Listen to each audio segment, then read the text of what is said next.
Bibiri twereka ko Imana itinya igare ry'icyuma.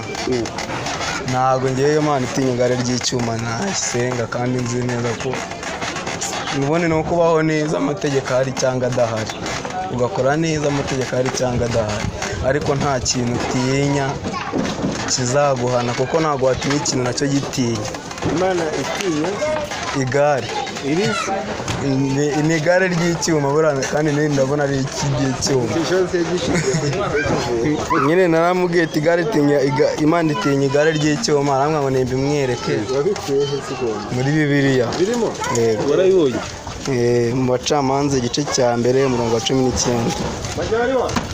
avuga ngo iki? ngo Uwiteka ari kumwe n'Abayuda birukana bene igihugu cy'imisozi miremire, ariko ntibabasha kwiruka no mu kibaya kuko bari bafite amagare y'icyuma.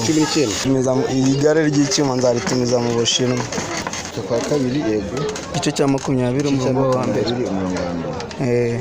Gusoma Nutabara kurwanya ababisha bawe, ukubona amafarashi n'amagare n'abantu baruta ubwinshi, ntuzabatinya, kuko uri kumwe n'Uwiteka Imana yawe yagukuye mu gihugu cye. Nyine ahangaha birumvikana bateye inkunga y'uko bataba bakubitinya. None reka dutekereze gato ku gihe kimwe amagare y'intambara yigeze kubirukankana ashaka kubicamo bava muri gihugu cya Egiputa. Byagenze bite ko nzi ko iyo nkuru yizi? zira nkuru hariya Bibiri twereka ko nyine ngo Mose yazamuye inkoni amazi akabarengera, bari abantu bari bari kumwe na Farawo. Ariko hariya naho iyo hakatishije hari amagira ibibazo byinshi, ni byinshi cyane, kuko hariya tuhabonera uburyo Imana, ujya umbabarira mbivuga uko ni ukubivuga uko mbyumva, nuhita umfata mu yindi shansi. Njye mbabonera uburyo Imana ari ingome, kuko yanangiye umutima wa Farawo, iravuga ngo nzanangira umutima wa Farawo ngo ngaragaze gukomera kwanjye. Irangije inangira umutima wa Farawo, ubwo ni nkuko nanangira uno mugabo nkajya mukoresha ibintu nagize nkanamuhana. Irangije irimbura imfura zose zo mu gihugu cyuzura umuborogo, ubwo ni ubugome iri kunangira, yarangiza ikanica, ikoze n'icyaha cy'ubwicanyi. Murumva? Kandi bo batabigizemo n'uruhare. Na ziriya ntumwa ziriya ngabo za Farawo zose irangije irazitsemba irahara mu mazi, ewana zose zizira ubusa kabisa. None se kare yaranangiye Farawo. Rero hari uburyo abahinduzi bamwe ba Bibiliya bagiye bakoresha amagambo amwe n'amwe ateranyije abantu. Niyo mpamvu wayumva ukayumva muri ubwo buryo, ariko atari cyo umwanditsi yashaka kuvuga. Niyo mpamvu nyine umuntu ari gusoma Bibiliya ayitekerezaho. Nawe wabitekerejeho, ariko ushobora kwibaza ku yindi mico y'Imana kugira ngo urebe ko ibintu ntibyabikora.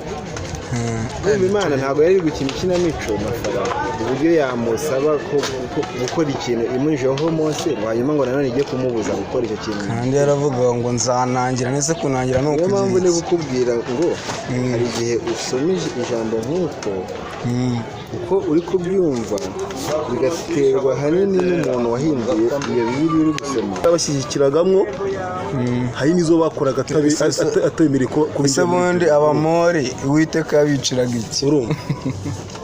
Kuvuga ngo ngo baragiye ngo bageze mu gihugu cy'i Kanani bari kukinjiramo, bari muri iki gihugu ngo harimo Abameleki n'Abamori.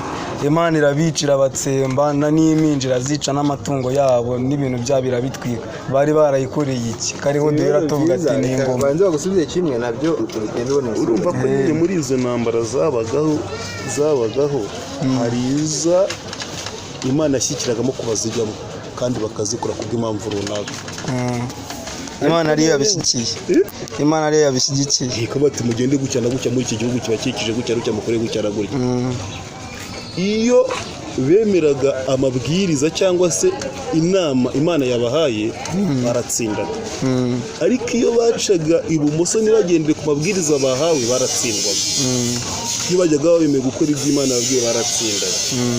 Rero ahangaha kuvuga ngo bakoze ibindi byose kuko ko mu matumi cyane ngo bageze ku bafite amagare y'ibyuma gutya na gutya n'ibyagenda gutya na gutya, no kumva nimwe gusobanuriye, ntabwo bivuga ko Imana yatinye, urumva